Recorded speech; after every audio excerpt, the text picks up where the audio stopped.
Thank you, Chairman Goodlatte and Ranking Member Nadler, for your commitment to our veterans, and thank you for bringing this legislation before the committee today. I'd briefly like to recognize my Florida colleague and veteran, Tom Rooney, first for his service to this country, but also to thank him for his ongoing commitment to his fellow veterans through the Preventing Crimes Against Veterans Act that we introduced together. The legislation before us today was born out of the recognition that current law simply has not kept pace with the growing sophistication of scam artists and fraudsters seeking to take advantage of America's veterans.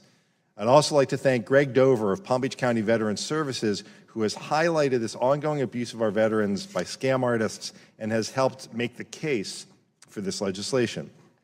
I've heard too many stories from my own constituents, veterans, survivors, and families who have been taken advantage of through so-called pension poaching schemes, these scams that target the supplemental aid and attendance pension benefit.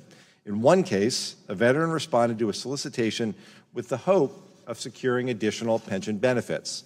He was met with high-pressure sales tactics in his own home. The sales representative tried to convince him to apply for benefits that he did not want and that he was not eligible for. In addition to filing an improper claim on the veteran's behalf, the scammer lied, told the veteran that he was required to enter into a long-term home health care contract to receive the benefits.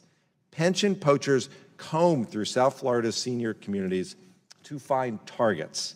In one case, after a high-pressure briefing at a senior community, a scammer filed inaccurate claims on behalf of a veteran that intentionally withheld spousal income in order to unlock additional benefits.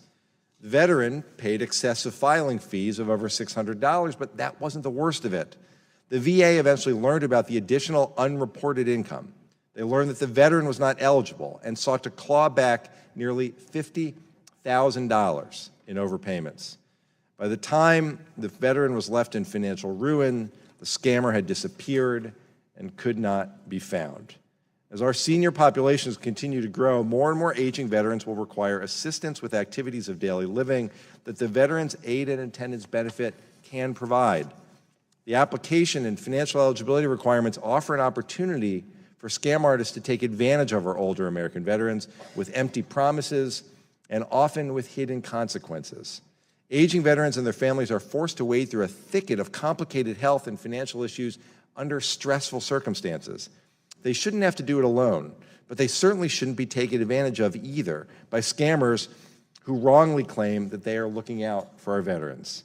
The daunting process of applications and appeals can make veterans, survivors, and families attractive markets to sophisticated fraud artists. Companies and individual scammers seek to build trust in a moment of need to sell them phony financial products. In the end, veterans are left with their life savings and other assets out of reach and additional benefits that are routed directly to the scammer. The Federal Trade Commission and the Florida Division of Consumer Services provide public awareness resources to assist veterans, families, and veteran service organizations to help them avoid known scams. But there are currently no criminal penalties that are imposed when scammers violate prohibitions against charging fees for benefit assistance services. This leaves law enforcement and consumer protection agencies with limited resources to combat these terrible schemes. This legislation will provide law enforcement with the tools necessary to fight back against pension poachers and other scammers. It will root out scam operations, and it will protect our veterans from falling victim to these ploys.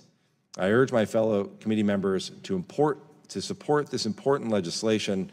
I thank the many veterans groups who are supporting our efforts as well, and I thank the chairman and the ranking member again for their support, and I yield back the balance of my time.